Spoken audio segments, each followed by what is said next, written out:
Welcome, fans, to episode 11 of Shooting from the Hip with the Kingpin, Angel Medina. I'm Jack Kilby, the gentleman, Executive Vice President of Great North Wrestling. Tonight, we're doubly excited because we've got, and there we go again. AC always throws me off my game with that. He varies the run-in all the time, and it has the same effect. Tonight we have a very special guest to be the third man in this booth. Oh, there you go. Oh, brother. I like that one Talent too. Funk. It's the Funkster. Yeah. I'll have to get my my little Nate for next time. But we have a special topic tonight, and that is the next in the What If series, where we take a look at historically significant either events, developments in pro wrestling history, and ask the question, what if things had gone a different way or on an alternate timeline? Tonight, the topic is what if kayfabe never went away? And we are very pleased to welcome a man who has literally done it all in this business. Of course. He is a veteran. He has numerous accolades to his credit. Before I pull it over to Kingpin, I will just say welcome very much, Ace Darling. Thank you so much for having me. Well, hey, Ace Darling, I know him for years, over 25 years. I mean, he knows me as the Spanish Angel. That's the only guy who called me the Spanish Angel, especially Homicide, because that was my original monarchy when I was on the Indies. I mean, this guy was a hell of a wrestler. Still is. But, I mean, he taught me a lot because, again, he has years of experience ahead of me, even though I have like 30-something years. He has more than, more years. But he guided me, he helped me master my craft and, schooled me. And I'm just happy that he's on the show. It's good to see him after all these years. Still looks handsome. Got all the memorabilia on the wall. Thank you, Ace, for coming on. Angel, great to see you again. This is what I love about wrestling podcasting, because you get to talk to people you never met before. Like I just met Jack last week, and I get to talk to old friends like you. And it's a lot of fun. We get to feel like we're more of a part of what we used to be. And it's like wrestling. It's my therapy, getting to talk about wrestling. So but it also keeps everybody in connection with each other. I mean, like I said, just because I haven't seen you in 25 years, it just feels like I just saw you yesterday. So back in the days, guys disappear and they go, "Hey, whatever happened to so-and-so?" I don't know, man. Last time I saw him, he was in the Carolinas. And then that's it. There was no way to get a hold of him. Now with social media, we could always keep in contact, Love it. Thanks for having me, guys. But before I set the table with a little bit of background or information on this topic, Ace, I wanted to put over your podcast and give the viewers of the Hannibal TV some information about where they can find your podcast and some of the great guests you've had on. I've checked out a number of episodes, and I think you have a real flair for interviewing the legends and the individuals that you have on. So where can folks find that? Absolutely. Well, what's funny? Sorry. I watched this show. It's a great show, guys. You got to check it out. I was just like wrestling, man. I was watching the show with a pen and paper. Like, I'm stealing that. Wow. Thank you so much. It's a hell of a show. Thank you. It's I'm in the Wrestling Then and Now studios, aka my garage, and it's about 110 degrees. So if you see me do this the whole night, I'm just wiping the sweat off. But see, what's funny? If I do it, you see, like, remember in Little Rascals when Buckwheat went like this and the black spots at the yes, wall? I do. that's me. You see the black spots. It's Wrestling Then and Now on YouTube. I talk to. These are interviews I haven't posted yet. I talked to the Boogie Woogie Man, Jimmy Valiant, today. Last week was Baby Doll. I've recorded with Boris Zukov, Mike Chioda, Ken Patera. Oh gosh, so many. Brooklyn Brawler. These are the ones that are coming up soon, and it's a lot of fun. It's just like two guys talking wrestling. So that's if you want to awesome. give me a subscribe, that'd be great. Wrestling Then and Now on YouTube. Thank you for allowing me to plug on your show. Do you have a Patreon and also on that? I think a thumbnail, like legit. This is like a year to the day I started the YouTube thing, and I need some help. So maybe we can talk after the show if you have any advice. Absolutely. Great. Good, Jack. I'd be remiss to not mention that you do some work with a friend of the show, a man who is no stranger to Great North Wrestling, that was gracious enough to have me on last week, and that would be the highly successful Rene Dupree Cafe de Rene podcast. Renee's awesome. I watch Monday Night Raw with him, which is a chore. It's a chore to make Yes. it through Raw. Raw Yes. is talk, not Raw is war. Raw is talk. So as Yes. soon as we're done with this, I'm gonna jump in the living room with the air condition, and we're gonna do our Raw watch along. So Renee's the best. Love Renee. Well, it's you are funny. a stronger man than us. It's funny. I saw something on the YouTube about him. And he was like, when he was in ECW, he was known as the Extreme something something. And I'm like, oh, I want to be. Oh, so you're the guy who's the Extreme. I would like to take some pointers from you. I just wanted to bust his balls. But we'll definitely get him on the show.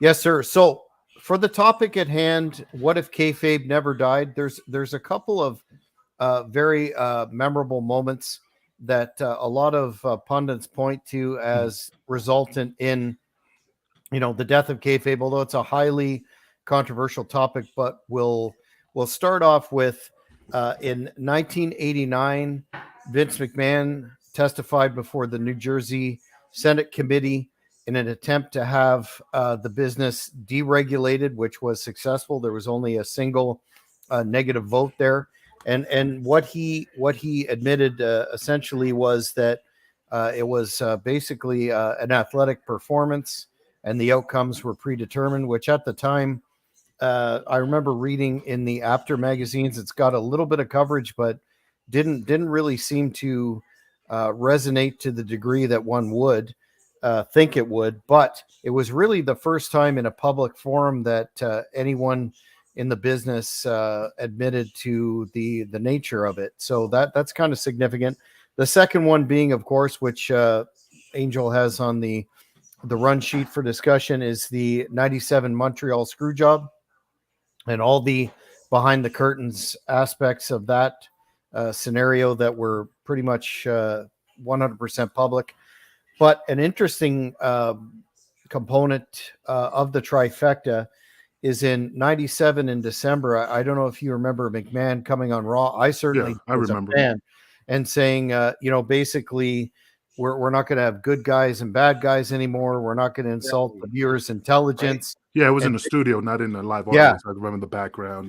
Yeah, it was a pre-tape, and basically saying, here it is. And some pundits have considered that to be the final stake in the heart of kayfabe. Getting your comments on those, gentlemen. But what's funny about that is it's not that we think that the fans are stupid or anything, like, but it's just like the movies, everybody knows the movies are fake, but it's the mystery of the illusion of, like being a stuntman, or just like the new Mission Impossible movie when he jumps off the cliff. It's still real, it's still action, but when you take away the illusion, it kind of just watered down everything, and that's the thing about the kayfabe business, is that little mystery of like a hint that, do they really hate each other? Is there really heat between them? Once you took that away, it just becomes a cartoon, I don't know. That's just how my brain was working. Ace, what do you think? It's funny. Even when I was a kid, I knew this can't be all in the up and up. But even when it was out in the public, when I still watched it, it was still good versus evil. It was still my favorites versus the bad guys. I didn't care about work rate. I didn't care about 5-star matches. I cared that my guy, my first live show I ever went to with Hulk Hogan was Hulk Hogan versus Killer Khan. How many stars do you think that would get these days? Nothing, none. Sold out. Legit hanging from the effing rafters. Okay. All you want to do is see Hulk Hogan beat Killer Khan. Even if you tell someone it's fake, you still have to keep wrestling in the realm of a real competition and good versus bad. Now, when everything is gray and everyone is out there just to do the moves, I don't think kayfabe killed wrestling. I think wrestling killed wrestling. Yeah, because I remember when I was watching Terry Von Erich and Michael P.S. Hayes. He was the referee, and Bam Bam Gordy slammed the cage door into his face, and all the fans went up to the cage and started shaking. I mean, that was legit heat. You did your job to get that heat. Now fans go, oh, that ain't real. You're not going to get that reaction unless you go deep in the sticks somewhere that would still believe, then it's a possibility that might happen. But it's just, that's what I miss, being chased and being like, I'm going to kill you, I tell you this, I wrestled when there was a commission. There was a commission in New Jersey, there's a Oh commission yeah, in New York. So I'll tell you the pros and cons of Vince coming out and saying that.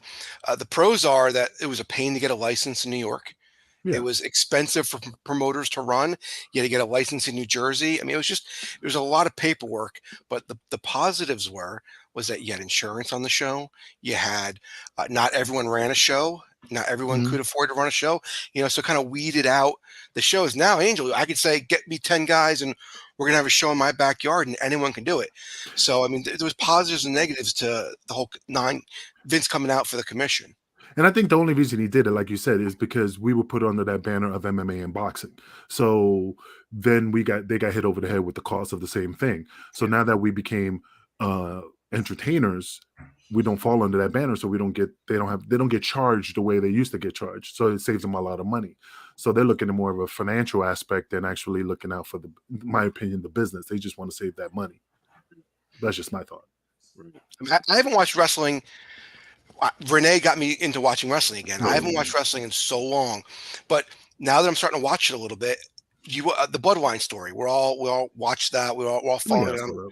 Yeah, but why is that so over? Because it's not because kayfabe is dead. Because we know that they go in the back and they all shake hands. They're all still having Christmas dinner together.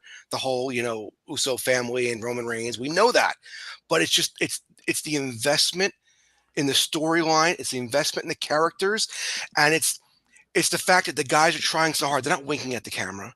They're not. They're not making you feel like, oh, this is the next line in my wrestling promo. No, this is the next line I'm saying from the heart. So even though people know there's no kayfabe, you can still get into something. Like the Bloodline story is a perfect example. Yeah, but the problem is with that, nothing bad about it. It's just, I agree. It's just that with the bloodline, those are a diamond in the rough kind of situation. Not all the matches, all the wrestlers fall in that category.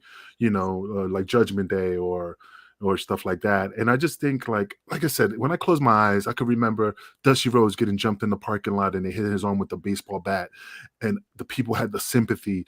Or when Magnum TA, I mean, he legitimately got hurt, but they took Nikita Koloff and says, "I'm doing this for Magnum TA," and the fans were just like bawling. I just miss that. I mean, I see your point, but I guess like I said, we know each other for so many years. Our mindset is still old school, the way it is. And of course, the Johnny Rods and the Boogie Woogie Man, their mindset is way different than ours. So I mean, I just miss the realism. The funny thing, Paul, when I was doing the Baldies, Paul told me, he's like, "I don't ever want you to break kayfabe, man. You're a fucking heel. If I ever see you shake fucking fans' hands, you're fucking done. You're a fucking heel."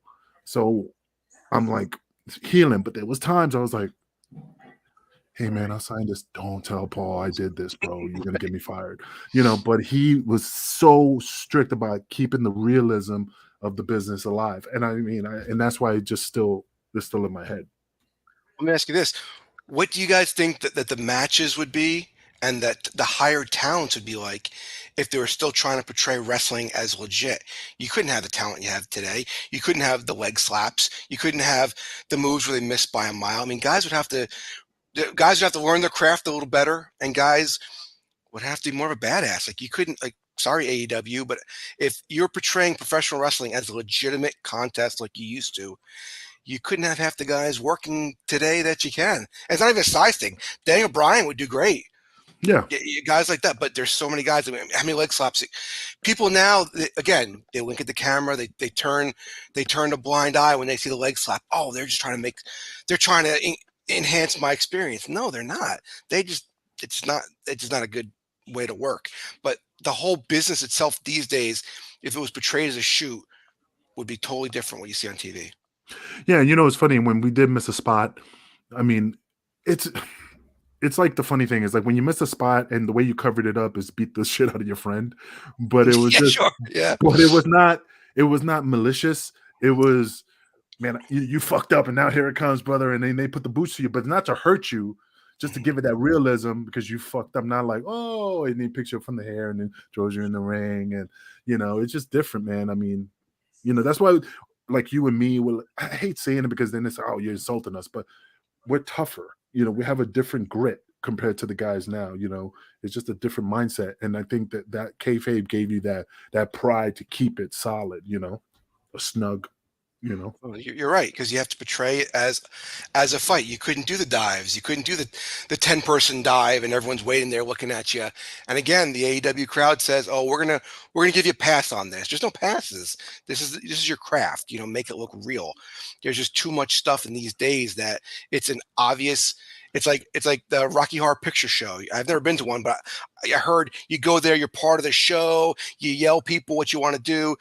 The crowd, it shouldn't be like that in pro wrestling. The pro wrestlers should determine what they're doing, and the fans shouldn't give them a pass for being shitty wrestlers. Oh, absolutely. If you need to know about the Rocky Horror Picture Show, my man Jack here has the fishnet stockings. He goes all out for that when it goes out around this area. It's a lifestyle choice. Ace, I wanted, it's germane that you're going down this road, because I wanted to ask you specifically. You were part of a championship tag team with Devon Storm Crowbar, a very successful individual, and you were managed by James E. Cornette for a period of time. And Cornette, despite a lot of the criticism that he gets from mostly the AEW crowd, I think hits the nail on the head in quite a few areas. Number one being that the fans should not be dictating the pace of the match, and workers shouldn't be winking at them, because it has the effect of taking the audience out. The audience still to this day wants to suspend disbelief, but it's extremely difficult when those shenanigans are going on. But the other facet of it that I thought was very interesting was he often comments that back in the day you made it look that it hurt. Now it doesn't look like it hurts, but it does. What are your thoughts on that? Just what you said. If you rewind what I said throughout this entire episode, I think it's a lot what Jim Cornette would say, because I agree with a lot of what he says. I'm just talking the wrestling business aspect. I think very, very highly of Jim Cornette. If you're serious about pro wrestling and you listen and you want advice and you want to better yourself and better your craft, and you show up and you can work, Jim Cornette will have all the time in the world for you. And it's just taking it seriously. I mean, here's a guy who fell off a scaffold for pro wrestling. Here's a guy who got stabbed and shot and fought his way out of professional wrestling. And then you have guys, and again, I was 6 feet, I was 230 pounds, so I'm not a giant. I'm a giant. If I broke in these days, I'd be a giant. Yeah, you are. But, yep. I was a cruiserweight back then. But there are guys these days that just don't look the part, don't act the part, don't think the part, don't work the part, and they don't want the help from guys like Jim Cornette. Oh, dude, you're not giving yourself credit, because I remember when I used to give him chops, my fingers used to get cut between his pecs, because that's how jacked he was. When I gave him that chop, it's like, man, it's like sticking my finger between concrete. Guy was jacked, Yeah, but no, I agree with Jim Cornette. It's the presentation. It's how you carry yourself from when you leave the curtain to when you get back in. You're a professional wrestler, and I think that there's a big difference between professional wrestling and sports entertainment. And I think Jim Cornette is a huge fan of professional wrestling, and I am too. So I agree with what Jim Cornette says. Now, the thing about it, I mean, I remember in ECW when shit hit the fan, when the boys got in trouble, just like in the California situation on one of our pay-per-views, with XPW, we got into a big fight when a fan attacked one of the wrestlers. That's when kayfabe went out the window and all the whole locker room cleared out and we started beating people's ass. But we still kept that type of kayfabe, even though we came out to whoop somebody's ass, because again, regardless, he was part of our locker room, and we protected. And like I said, also when we were at the hotel, man, the heels were on one floor, the baby faces were on another floor. We associated with each other, but again, there was cliques at the time, so there were certain people that hung out. The Baldies hung out with Danny Doran and Roadkill, at certain times, and that's just the weirdest thing. Like I said, back in the days, they used to stay at different hotels. The heels stayed here and the faces stayed there. So it's just like I said, I just miss that. Think about this too.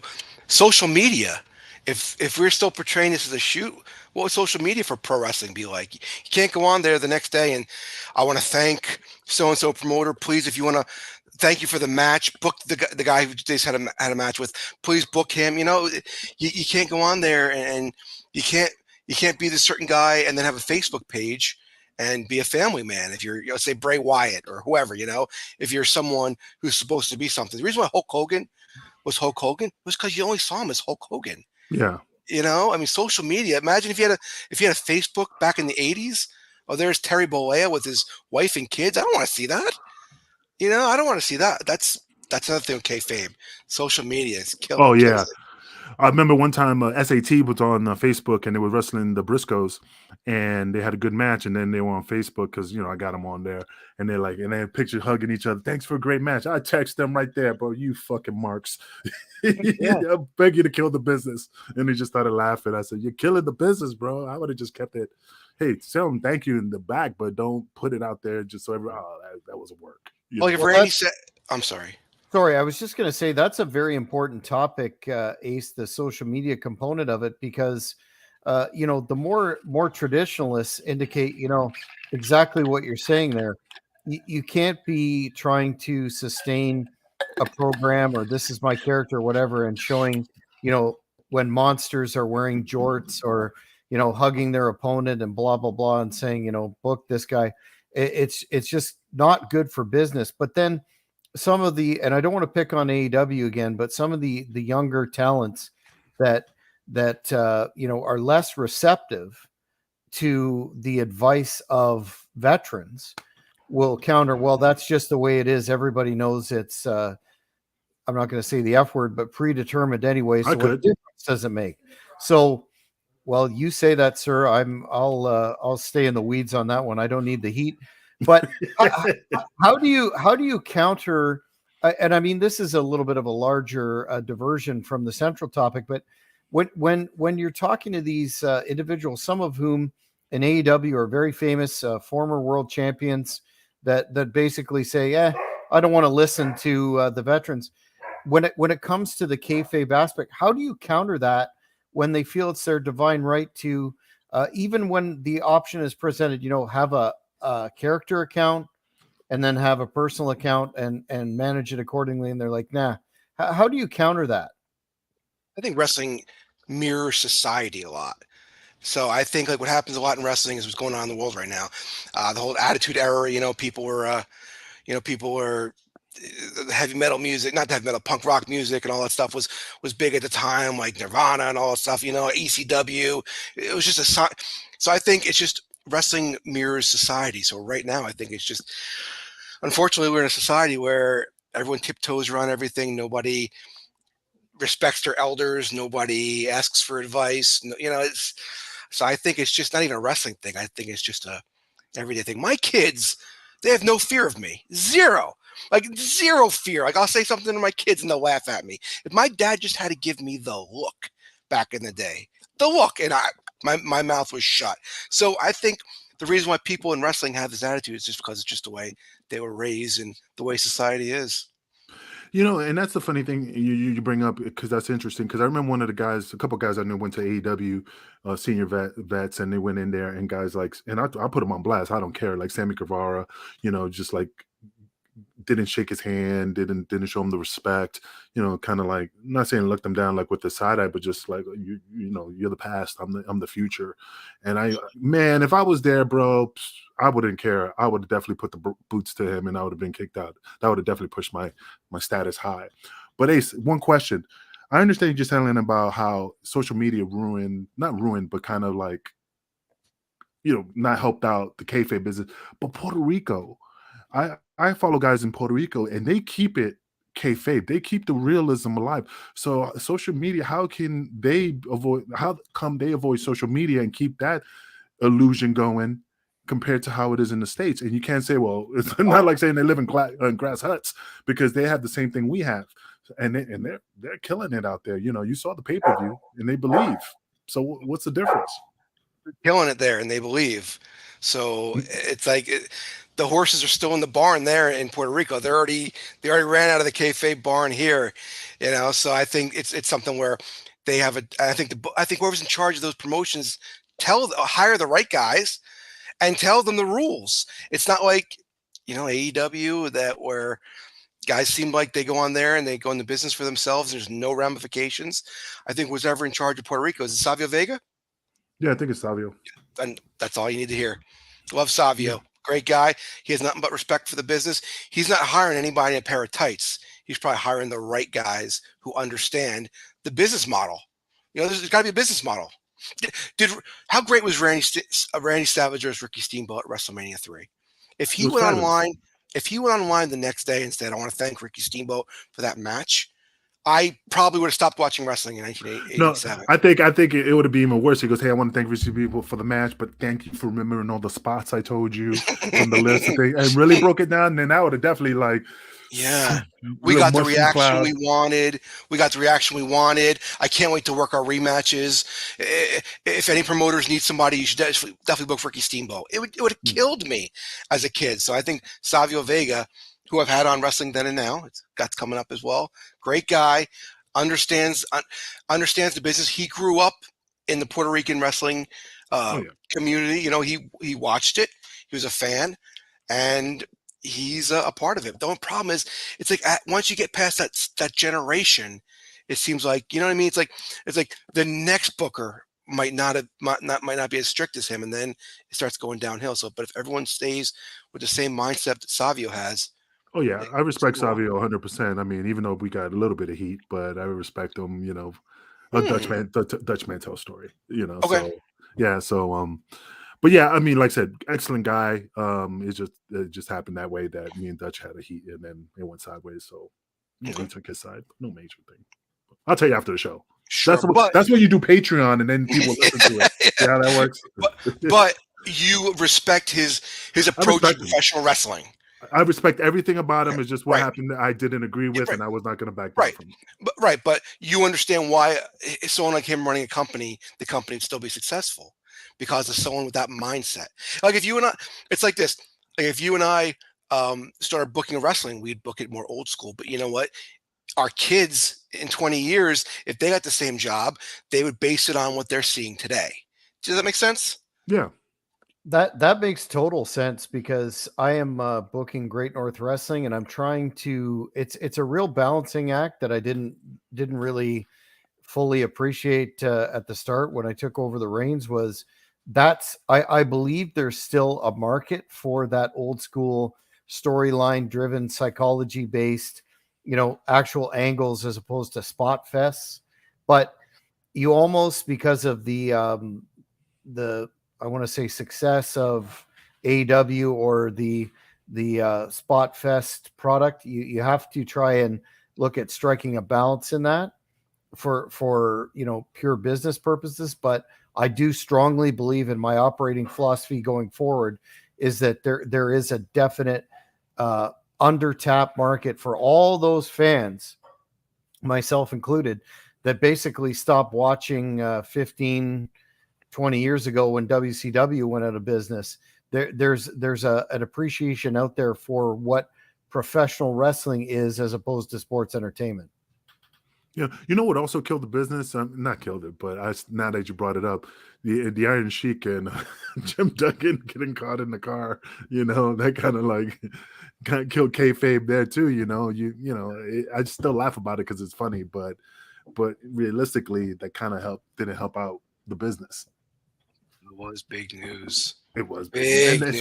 Social media was not really out kind of sort of. No, not at all. Right? Like MySpace was around, right? No, newspapers. No. This was in the 80s, late 80s. Yeah. Oh yeah, there was nothing. Duggan tells a funny story on one of the podcasts. He's like, the next day he goes, "I think I got away with this." He calls home, says to his wife, "Hey, I think I got away with this. Nobody knows." She goes, "Everybody knows. It's everywhere." I heard him. It's on USA Today. But one element I wanted to raise with you gentlemen was, what do you think the contributed, or what aspect of the shoot angle, reality based storylines, those incorporations, the work shoot, how do you think that contributed to further supplanting kayfabe?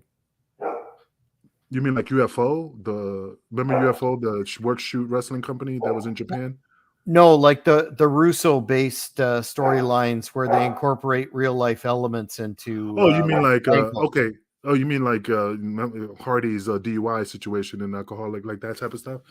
I mean that type of shit. You bring up, that's kind of really deep, personal, or like the Kurt Angle and the Karen Angle gimmick, or the other, Hardy and Lita, Kane. and yeah, that stuff is too close to home, because I don't know, man. I don't agree with it.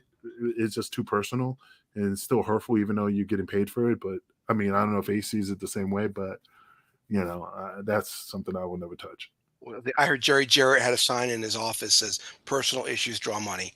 And I think since the business changed so much, that back in the day, personal issues or weaving reality was good. But now when they do it, I think it just looks, because everyone's in on it. Everyone's winking at the camera.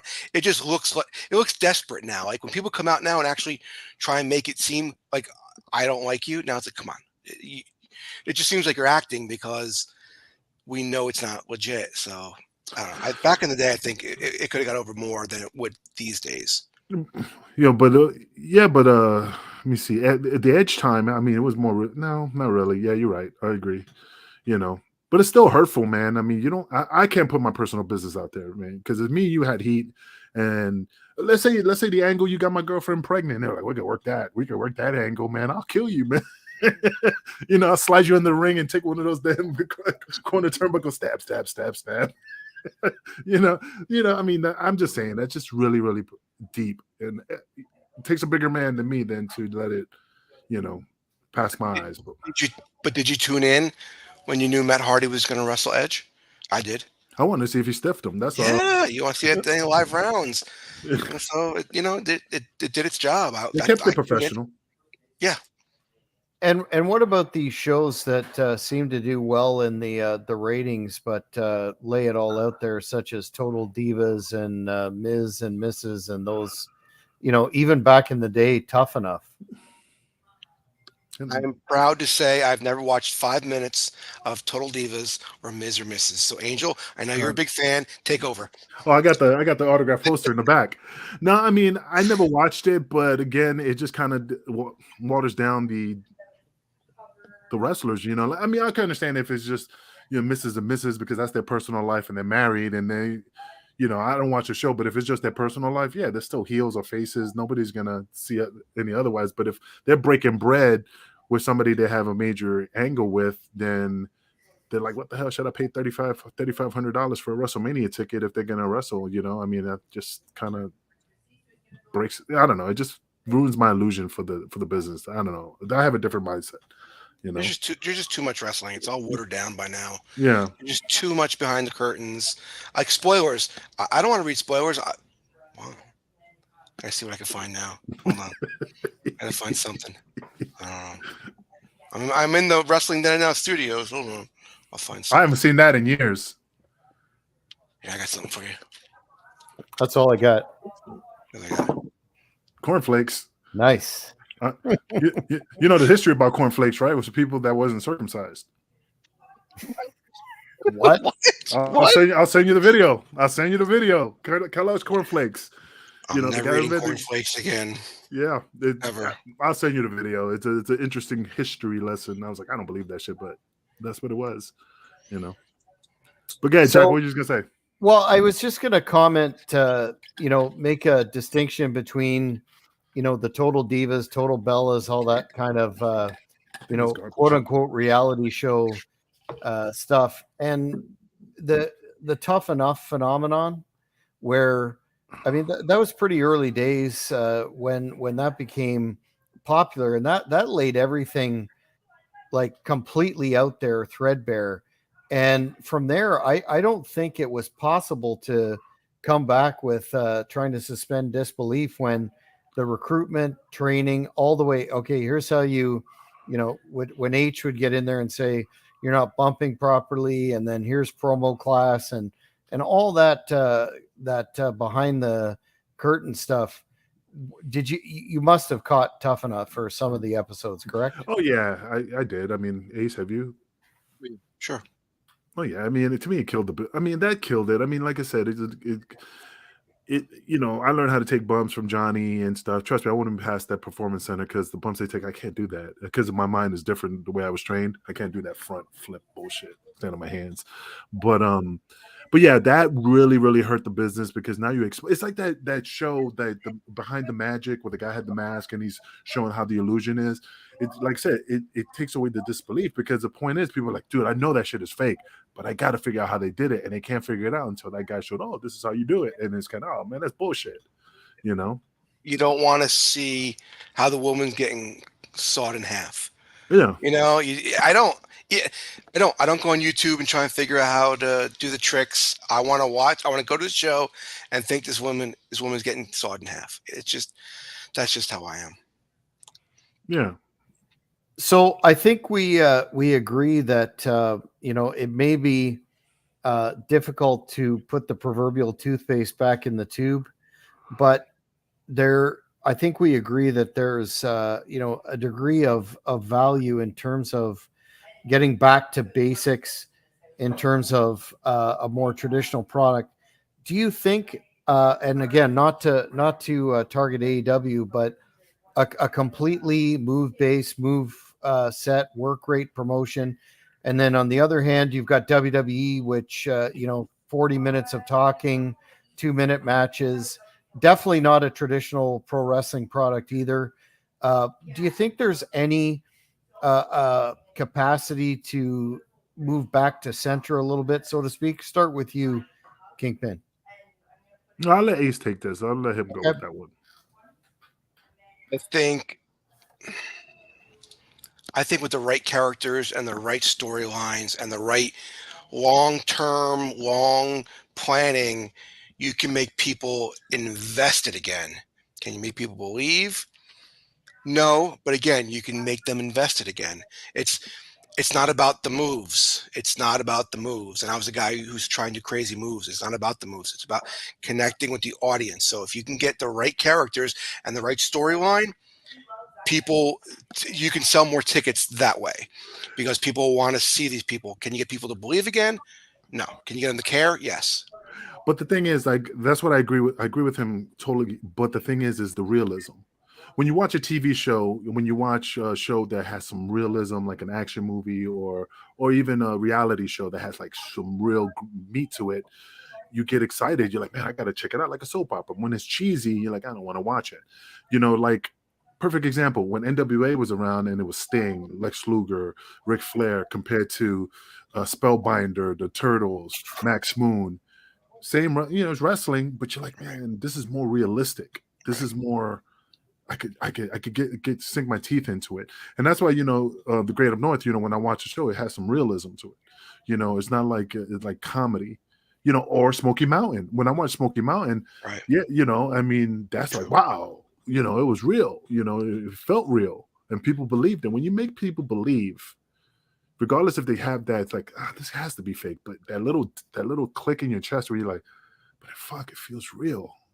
How much is it fake or how much is it real? Then you got them, and that's all is missing. That's all it is. That's how I look at it. Well, the ironic part is that despite this situation, they've never been more successful than they are now in terms of, especially the WWE. There's rumors of an $8 billion TV deal, so it's not looking good that they're going to change the formula per se.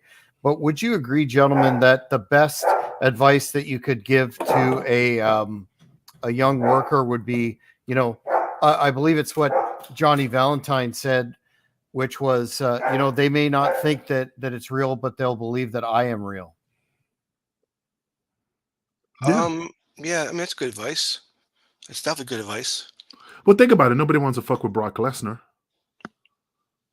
because they believe he's real. Right. That's how nothing else needs to be said but that. Brock Lesnar comes out, you stop what you're doing, you shut up, and you watch because someone might get dropped on their head or punched in the face because he's real. Yeah, like Angel summed it up right there. And a true bona fide draw in this age when there aren't too many of those. So that speaks volumes. I know you have to run off. Speaking of doing Yeah, he's busy. a Raw watch along, we don't want to make you late for that. But Ace, do you have any final thoughts on the topic? And once again, let the fans know where they can find you and your podcast. Last thoughts on the. I miss wrestling. I miss what I fell in love with. I miss what I watched as a kid. Again, it wasn't about work rate. It wasn't about flips. When the Junkyard Dog wrestled Ron Bass, Meltzer already gave it 0 stars, but I believe in the characters. I love the characters, and that's what I miss about pro wrestling. I don't care about the flips and flops. I care about the men, the grown men that were larger than life to me. Kayfabe's never coming back. Wrestling's never going back to the 80s, but again, I think it can be better than what it is today. If you want to see more of me, you can say hello to me on Facebook, Mike Moraldo. You can check me out on YouTube, Wrestling Then and Now. Click the subscribe button. I got a ton of stuff coming up. Tonight was a lot of fun, and I'm about 10 pounds lighter because my garage is, I need a portable air conditioner. It's so hot in here. You know, with all that Patreon money, man, you could buy yourself a nice air conditioner. There we go. We need to talk. Yeah, absolutely. But brother, I think I have you on Facebook, right? Do I? Yeah, you're friends. They hit me up, man. You know me. Awesome. I don't post shit because I always get thrown in jail, so I just keep my mouth shut. But I'm always watching, man. I'm like the Secret Service. I'm always got the eye out. You know, I'm like Sammy Davis Jr., that big old glass eye. But anyway, but Jack, take us home. Oh, mention about the t-shirts, man, because and tell them how we do have 5X because you rock it, and you know, what the. Whoa! He needs a tan. But They're only I'm very Seamus like. I want to just remind the fans of this huge event that we have coming up just days away in Smith Falls, Ontario, the Great North Wrestling Smith Falls Showdown. We are very excited to bring that to the fans. There's a meet and greet at 6, bell time at 7. We're featuring a wrestling appearance of the British Bulldog Jr., Davey Boy Smith, the ECW, your alumnus, Nunzio, taking on the almighty Blood Hunter, and Jeremy Prophet, the Canadian champion, taking on Magnum McLaren of the Big Money Players. He is a prodigy, and we are looking forward to a bell-to-bell action-packed night. Fans, there are tickets available at the box office of the Memorial Center or ticketweb.ca, and we'll be very, very happy to see all the great fans in Smith Falls out there. And the Big Money Players t-shirts, yes, they will be available there for sale. Thank you, Angel. I have a extra medium for you. There you go. But man, like I said, the fans out there, definitely check out H. Darling's show. I'm telling you, I'm not putting smoke. It's a great show. I'm stealing a lot of stuff from it. So it's a great, definitely check it out. You're not going to regret it. Ace, keep in contact. You know what I'm saying? Yeah. I love you, brother. No matter how many years it goes by. Seriously. You're my boy. You know, Jack, you're okay. This was a lot of fun. Anytime you guys want me back on, just send me a message. Let's do it. I had a blast and I knew nothing about the New Jack. Oh no. Nothing about the topic, and we just talked wrestling for 45 minutes. Loved it. Thank you, guys. No, thank you, brother. I very much appreciate that, sir, and we will keep in touch. Fans, that's it for episode 11, believe it or not, of Shooting from the Hip with the Kingpin and the Gentlemen. We will be talking to you soon. Thank you for watching the Hannibal TV. Please like this video if you enjoyed it and click the subscribe button to not miss any of our latest shoot interviews, match videos, or news